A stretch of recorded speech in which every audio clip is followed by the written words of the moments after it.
welcome back to Math 301, Introduction to Combinatorics at CSU. Today we're going to be talking about the different types of math facts and what we name them.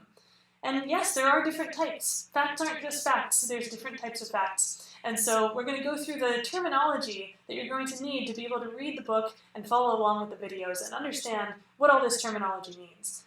So let's start with a definition. And we're going to define a definition, which is a bit circular, but you have to start somewhere. A definition is a statement describing what a mathematical term means. And so we defined definition in this definition.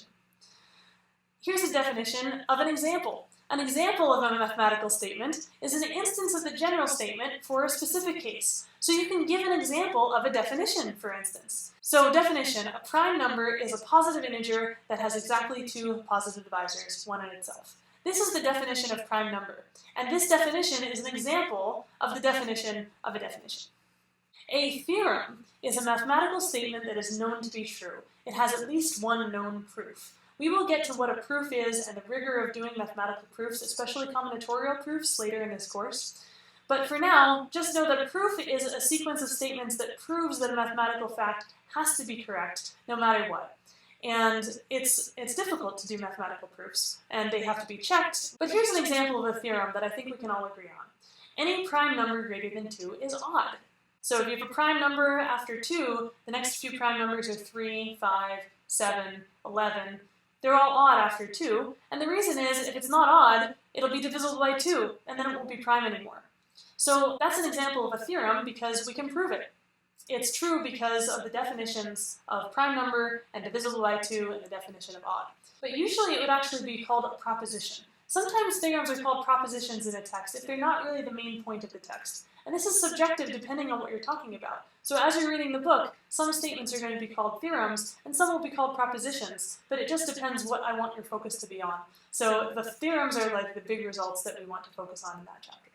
What is a lemma? A lemma is another type of theorem, just like proposition.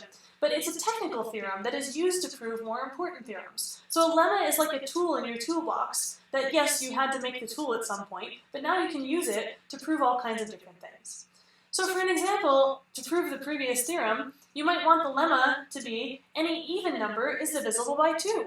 Here's an example of a proof, which we'll get to more proofs later in the course. But the proof of this has to use the definitions of even and divisible, which I didn't give, but let's assume we can agree on some definitions here used in the proof. We might say, suppose n is even. By the definition of even, n equals 2 times k for some positive integer k. So I'm defining even as twice a positive integer. And then we could divide both sides by 2 and say n over 2 equals k, which is an integer, so n is divisible by 2. Because if you can divide by 2 and it's an integer, that's one way of defining divisible. This is a very, very simple example of a proof of a lemma, which we can then use to prove a theorem.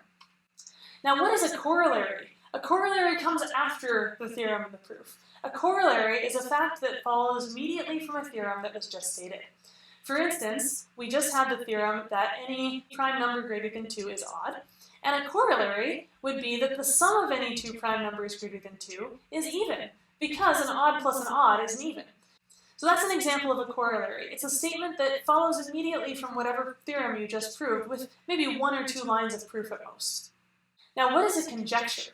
A conjecture is different from all the statements we've done so far, because we don't know if a conjecture is true or not.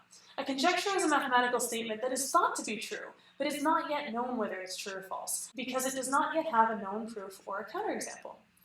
For instance, it's conjectured that every even number is the sum of 2 primes, sort of the reverse of the corollary that I just said. This is called Goldbach's conjecture. There are so many conjectures in mathematics, and one of the focuses of research mathematics is to try to prove conjectures that are unsolved. And once you prove them, they become theorems. Now you try. Why do you think Gauss's formula for the sum of first n positive integers that we saw in the last video is sometimes called Gauss's lemma rather than Gauss's theorem? Think about what the definition of a lemma was and what this might be used to prove. See you next time.